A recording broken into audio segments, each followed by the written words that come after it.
নিয়ে নিয়েছি 4টে আম। আজকে বানাবো আমের টুসি। আমগুলোকে খোসা ভালো করে ছাড়িয়ে নেব। গাবলায় একটু জল নিয়ে নিয়েছি, দিয়ে দিলাম লবণ। একটা আম কেটে নিয়েছি, একটা আমে আমি 8 পিস বানিয়ে নিয়েছি। এইভাবে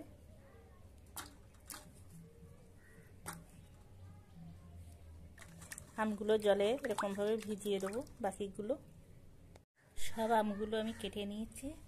আর এই যে আটিগুলো দেখো একেবারে কচি। আর এই বউগুলো যাতে শক্ত হলেও কোনো অসুবিধে নেই, যাতে কচি থাকে একটু তাহলে ভালো হয়। আর শক্ত হলেও অসুবিধে নেই। লবণ জলে আমি ভিজিয়ে নিয়েছি। লবণ জলে ভিজিয়ে নিলে আমগুলো আর কালো হবে না। এবার আমগুলো তুলে নেব। কড়াইটা বসিয়ে দিয়েছি, 1 কাপ জল দিয়ে দিয়েছি, আর দিয়ে দিচ্ছি সামান্য পরিমাণে একটু লবণ। 250 গ্রাম গুঁড়ে বাতাসা। বাতাসাগুলো জলের সাথে দেখো খুব সুন্দরভাবে এই যে মিশে যাচ্ছে। এবার দিয়ে দেবো আমি আমগুলোকে চেষ্টা করবে যাতে জলটা না থাকে, ভালো করে শুকনো করে তুলে নেবে।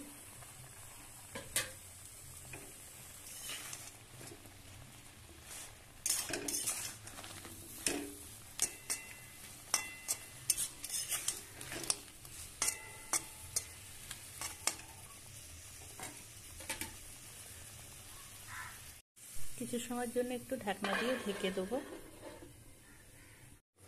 ঢাকনাটা খুলে দেখবো, দেখো কি সুন্দরভাবে বাতাসাগুলো মিশে গেছে।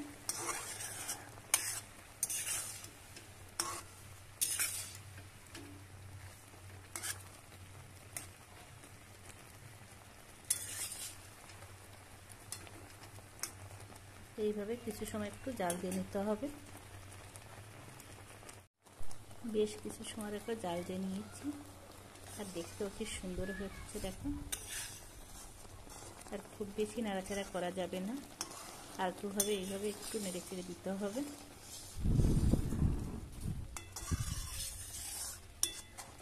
আপনারা চাইলে এখানে চিনি দিয়েও বানাতে পারেন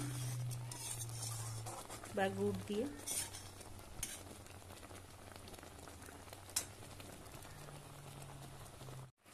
আমগুলো খুব সুন্দরভাবে সেদ্ধ হয়ে গেছে। এবার আমি জালটা বন্ধ করে দেবো। আর জালটা কিন্তু জোরে বাড়িয়ে রাখতে হবে।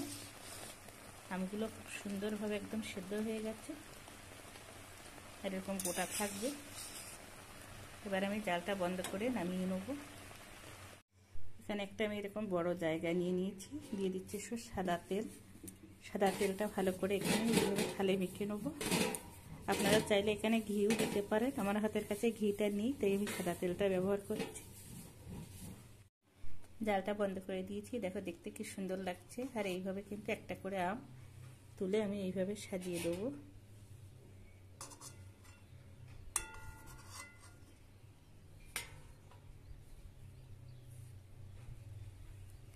আমগুলো কিন্তু বেশি নাড়াচাড়া করা যাবে না।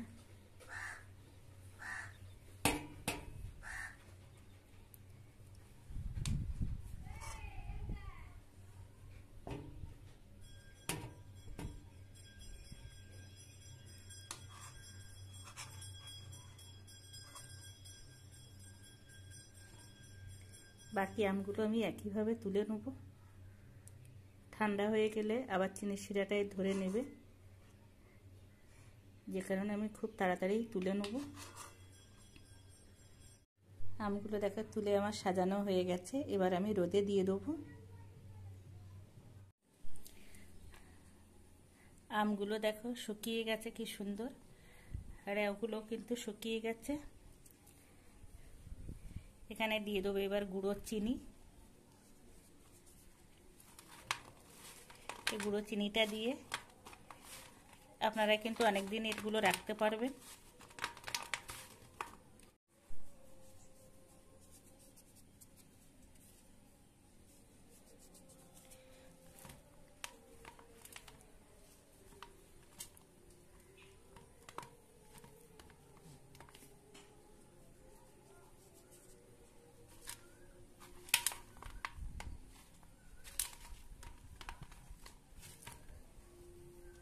আপনারা একবার হলো এইভাবে আমের টুসিগুলো বানিয়ে নেবে, খেতে অনেকটা মজার হয়।